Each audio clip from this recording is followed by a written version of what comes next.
زہب ایک عام سا لڑکا تھا جو ہمیشہ نئی چیزوں کی تلاش میں رہتا تھا۔ وہ پرانی چیزیں اکٹھا کرنے کا شوقین تھا، خاص طور پر ایسی چیزیں جن کی اپنی کوئی کہانی ہو۔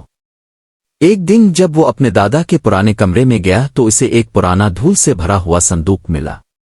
یہ صندوق عام نہیں لگ رہا تھا، اس پر خوبصورت نقوش بنے ہوئے تھے اور درمیان میں ایک سنہری تالا چمک رہا تھا۔ زہب نے اسے کھولنے کی کوشش کی مگر وہ نہیں کھلا۔ وہ سوچ میں پڑ گیا، آخر اس میں کیا ہوگا اور یہ کس کا ہے؟ اسی وقت اس کی چھوٹی بہن مریم اندر آئی۔ یہ کیا ہے بھائی؟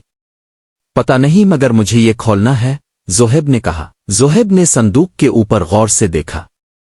وہاں ایک چھوٹا سا نقشہ کھدی ہوا تھا جس پر چند علامتیں بنی ہوئی تھیں۔ یہ تو کسی جگہ کا نقشہ لگتا ہے، مریم نے جوش سے کہا۔ ہاں مگر یہ کس جگہ کا ہے؟ زہب نے سوچا۔ پھر اسے یاد آیا کہ اس کے دادا اکثر ایک پرانی لائبریری کی بات کرتے تھے جہاں وہ اپنی قیمتی چیزیں رکھتے تھے۔ شاید جواب وہاں ہو۔ اگلے دن وہ دونوں لائبریری پہنچے۔ وہاں پرانی کتابوں کی خوشبو پھیلی ہوئی تھی اور ہر طرف اونچی شلف تھیں۔ ہمیں وہی نشانات تلاش کرنے ہیں جو صندوق پر تھے، زہب نے کہا۔ کچھ دیر بعد مریم نے ایک پرانی کتاب نکالی جس کے سرورق پر وہی نشان تھا۔ یہ رہی۔ زہب نے جلدی سے کتاب کھولی۔ اندر ایک صفحہ پر لکھا تھا، اگر تمہیں راز جاننا ہے تو سورج ڈھلنے کے بعد پرانے حال میں جاؤ اور وہی چیز تلاش کرو جو چمک رہی ہو۔ رات کے وقت زہب اور مریم لائبریری کے پرانے حال میں پہنچے۔ وہاں ہلکی ہلکی روشنی تھی اور سناٹا تھا۔ اب ہمیں کچھ چمکدار چیز تلاش کرنی ہے، مریم نے کہا۔ وہ ادھر الفادیر دیکھنے لگے۔ پھر اچانک زہب کو ایک تصویر کے پیچھے کچھ چمکتا ہوا نظر آیا۔ یہ رہا، وہ چلایا۔ یہ ایک چھوٹی سی چابی تھی۔ شاید یہ صندوق کی چابی ہو، مریم نے پرجوش ہو کر کہا۔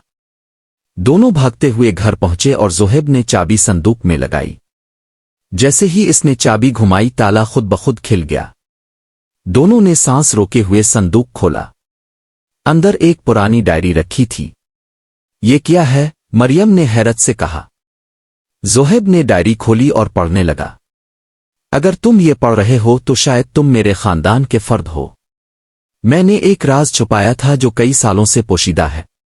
یہ راز ہماری تاریخ کا حصہ ہے اور اسے سمجھنے کے لیے تمہیں مزید تلاش کرنا ہوگی۔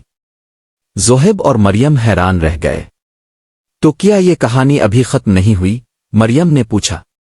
نہیں، یہ تو بس شروعات ہے، زہب نے مسکرا کر کہا۔ جاری ہے۔ شاید اگلی تلاش تمہیں کرنی ہو۔